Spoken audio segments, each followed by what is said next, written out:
Alhamdulillahi faliqil habbi wan nawa, khaliqil abdi wa ma nawa, sarafi man sya'a ilal huda wa man sya'a ilal hawa. Asyhadu an la ilaha illallah wahdahu la syarika lahu al-muqtadi wa Allah. Wa asyhadu anna sayyidana Muhammadan abduhu wa rasuluhu al-hadi ila fihi al-shawab. Fa huwa man hajara min Makkah ila al-Madinati fadlan li amri rabbih la siwa. Allahumma shalli wa sallim ala nabiyyina Muhammadin alladzi la yantiqu 'anil hawa wa ala alihi wa sahbihi adada ma'atishal insani wa tawa. Amma ba'du fa ya ibadallah, usi bi nafsi wa iyyakum bi taqwallahi taqwa fa hiya ghayatul quswa wa qadu wa'malu ma unzila syadidul quwa alladzina amanu wa hajaru wa jahadu fi sabilillahi bi amwalihim wa anfusihim a'zamu darajatan indallah wa huwa ulaika humul faizun. Sadaqallahul mawlana al-azim wa sadaqa rasuluhun nabiyyul habibul karim wa nahnu ala dzalika minasy syahidin walhamdulillahi rabbil alamin. Jamaah salat Jumat rahimakumullah. Hari ini hari ke-18 tahun baru Islam Muharram 1448 Hijriah. 1448 tahun yang lalu peristiwa hijrah terjadi. Nabi bersama sahabatnya meninggalkan kota Mekah, pindah ke kota Madinah sebagai sebuah strategi perjuangan. Kenapa mereka berhijrah? Karena Islam sebagai kaum yang minoritas, kelompok yang tidak besar,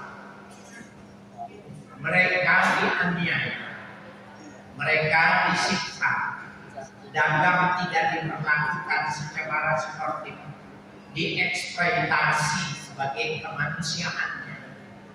Lama-kelamaan itu menjadi sebuah hal yang membahayakan, maka diperintahkan untuk hijrah. Jamaah sholat di Jumat rahimahullah. Hijrah adalah sebuah peristiwa yang pernah terjadi, tetapi dipahaminya secara histori. Hijrah adalah sebuah strategi dan taktik. Apa maknanya strategi dan taktik? Yang kecil pasti kalah dengan yang besar. Jangan memaksakan diri untuk melawan yang lebih besar.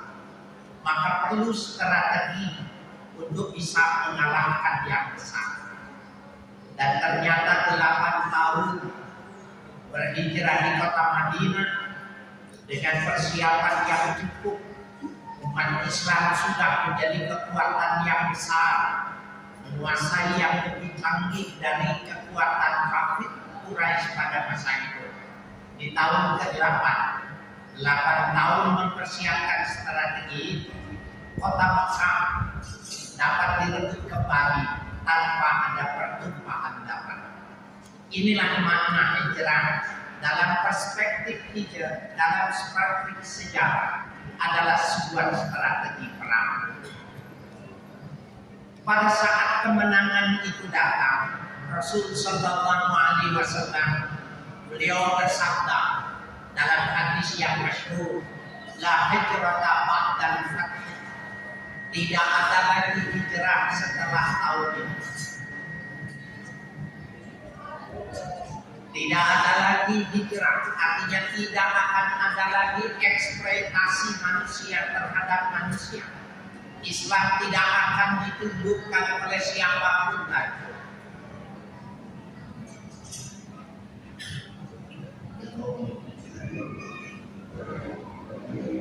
Hadirin sekalian yang berbahagia, maka sejarah mencatat sejak saat itu 1448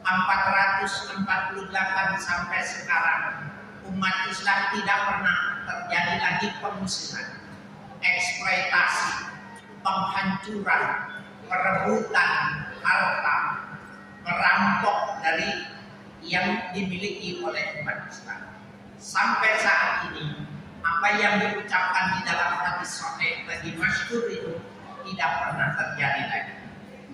Pertanyaannya, bagaimana dengan umat Islam di Palestina, umat Islam yang di Lebanon Selatan, bahkan ekspansi kekuasaan Israel sekarang sudah masuk Syria Barat?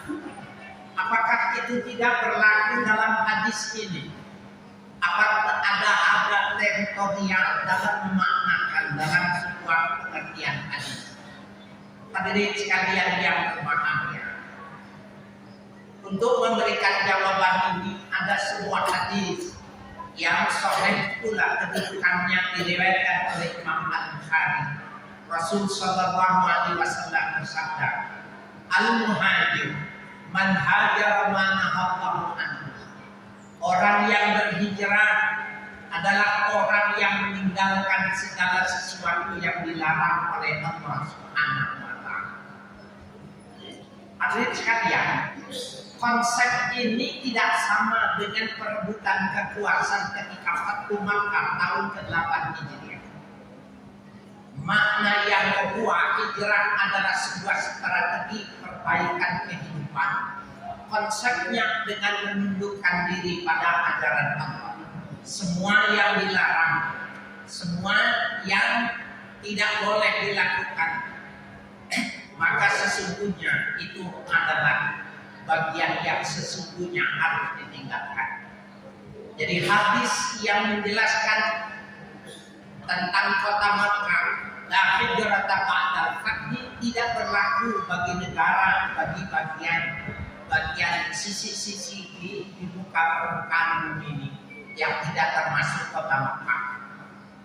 Di dalam Al-Quran yang sebagaimana dikemukakan di dalam mukadimah, itu adalah konsep hijrah yang tidak berdiri sendiri, tetapi menjadi sebuah tiga ikatan yang harus bersama, dan itu adalah konsep strategi perbaikan umat.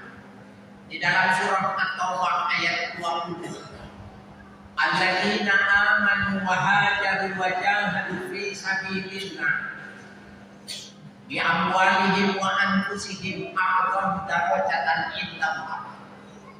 Orang-orang yang beriman, orang-orang yang berhijrah, dan orang-orang yang berjihad fi sabilillah dengan harta dan nyawa mereka, mereka mendapatkan kedudukan yang tertinggi di sisi Allah. Ayat ini menegaskan kisah tentang hijrah Fathu Makkah itu sudah lewat. Yang terjadi konsep hijrah dengan tiga hal. Alladzina amanu, dilakukan oleh orang-orang yang beriman. Wahajaru, orang-orang yang selalu berhijrah.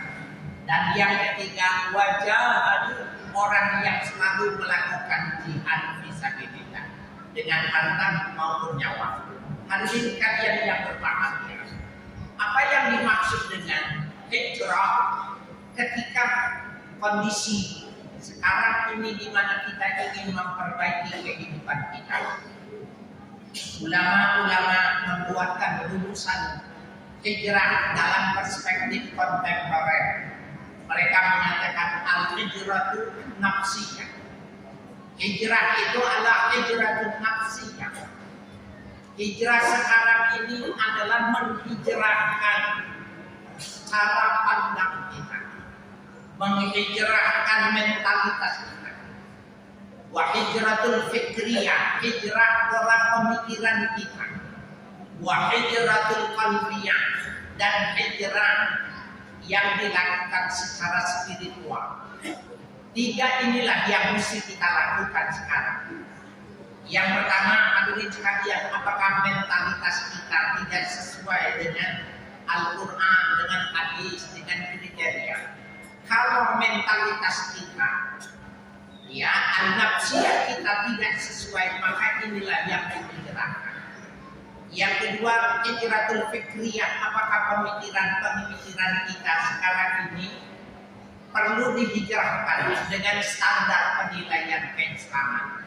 Dan yang ketiga adalah al-fardiyah yang bersifat spiritual.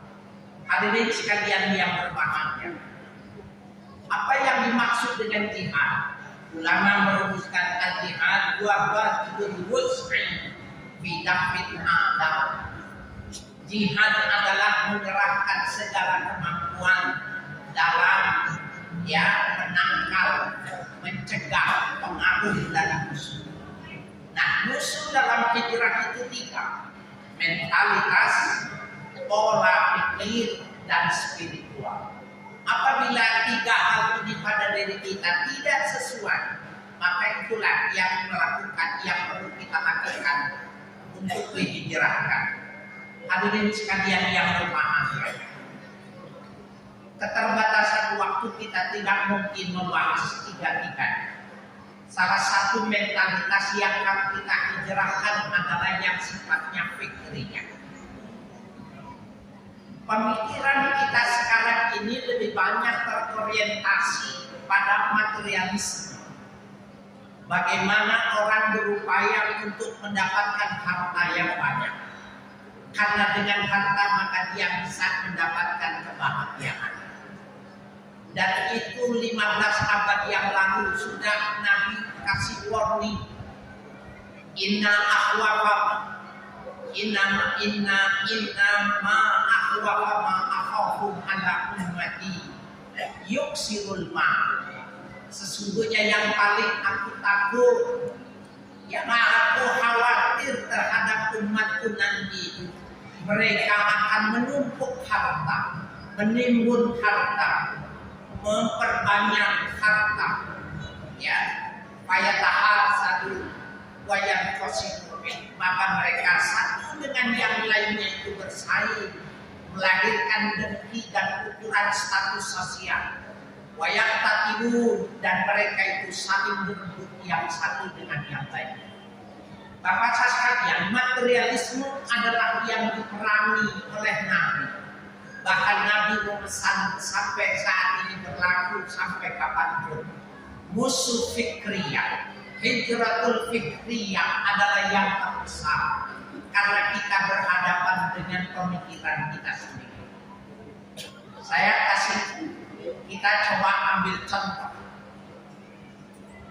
Kalau dulu anak yang berhasil secara ekonomi, maka mereka memberikan kebahagiaan kepada ayahnya, diberikannya mobil, diberikan kendaraan, atau berikannya rumah yang lebih bagus dari milik ayahnya. Ayahnya senang pernah melahirkan anak yang berbakti kepadanya. Bapak sekalian yang berbahagia, pola materialisme sekarang itu berubah.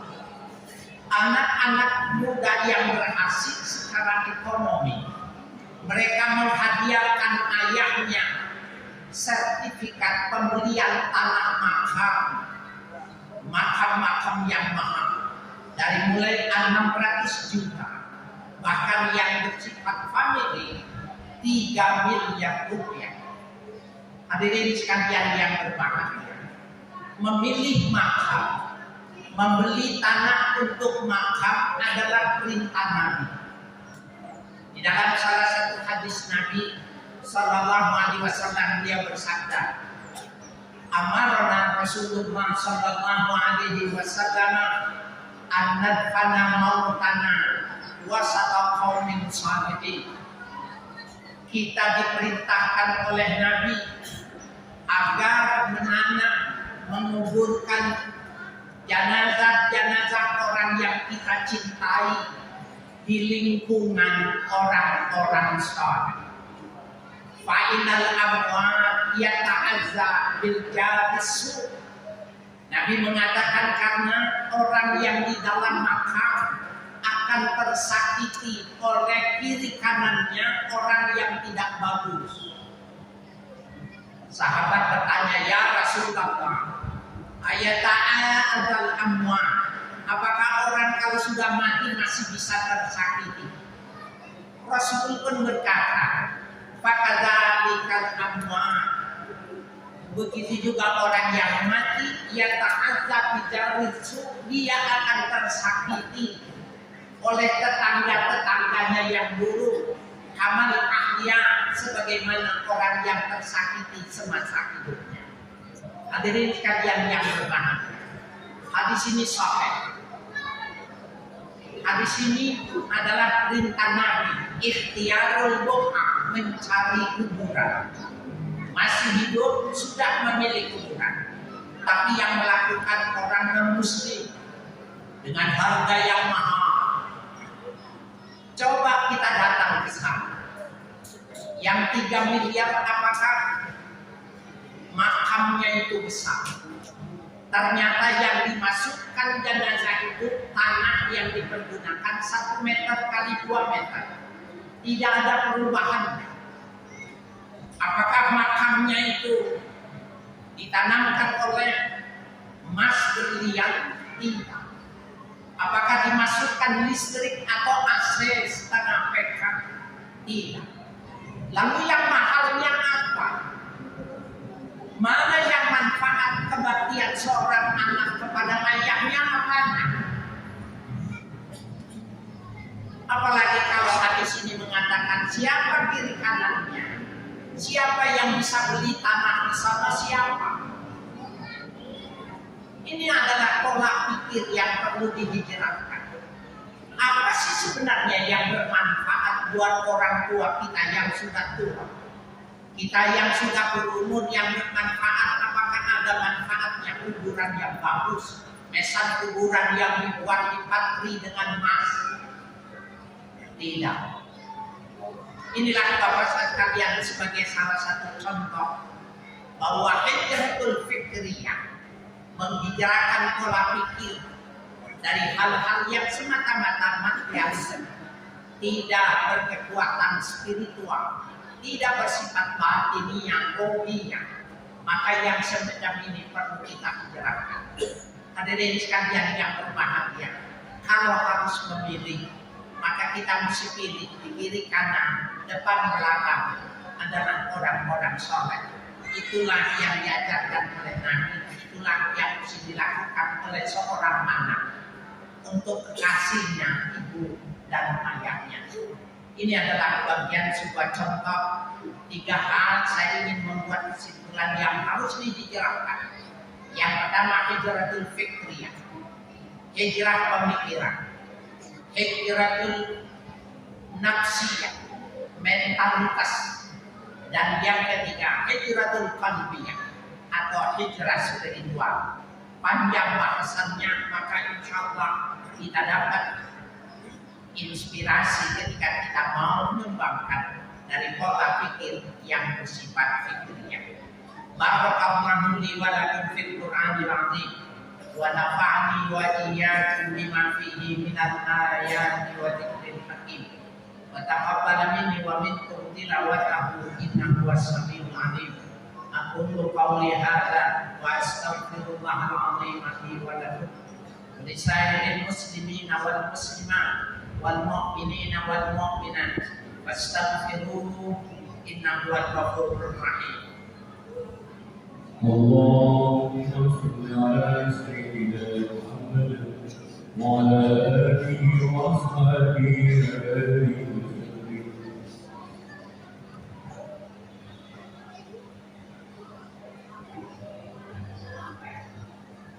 Alhamdulillahilladzi ja'ala Jum'ata sayyidat ayyamil muslimin wa aksara sawaba wal hikmah lil 'amilin wa khasaratan lil usara wal qafidin. Asyhadu an la ilaha illallah wahdahu la syarika lahu al-haqqul mubin wa asyhadu anna sayyidana Muhammadan abduhu wa rasuluhu imamal anbiya'i wal mursalin. أما بعد فيا أيها المسلمون أوصي بنفسي وإياكم بتقوى الله المتين فإن تقوى يؤتيكم في الدنيا ويوم الدين واقصروا بالاستغفار والأعمال الصالحين والزموا بهذا اليوم بالأذكار والصلوات على النبي الأمين كما أن الله تعالى أمركم أميما وبدأ بنفسه تعظيما وقال جل جلاله تعليما إن الله وملائكته يصلون على النبي يا أيها الذين آمنوا صلوا عليه وسلموا تسليما اللهم صل وسلم على نبينا محمد وآله وصحبه المشهودين كما صليت وسلمت وباركت على خليلك إبراهيم وآله الصديقين وبقية الصحابة والتابعين وتابع التابعين لهم بإحسان إلى يوم الدين وعلينا معهم برحمتك يا أرحم الراحمين اللهم اغفر وارحم المسلمين والمسلمات والمؤمنين والمؤمنات الأحياء منهم والأموات إنك سميع قريب مجيب الدعوات فامح عنا الذنوب والخطايا والسيئات فامح عنا الذنوب والخطايا والسيئات اللهم اجعلنا من الذين يستمعون القول فيتبعون احسنه وبارك لنا مباركة بها في حياتنا وذريتنا عامة كافة برحمتك يا أرحم الراحمين والحمد لله رب العالمين عباد الله إن الله يأمر بالعدل والإحسان وإيتاء ذي القربى وينهى عن الفحشاء والمنكر والبغي يعظكم لعلكم تذكرون ولذكر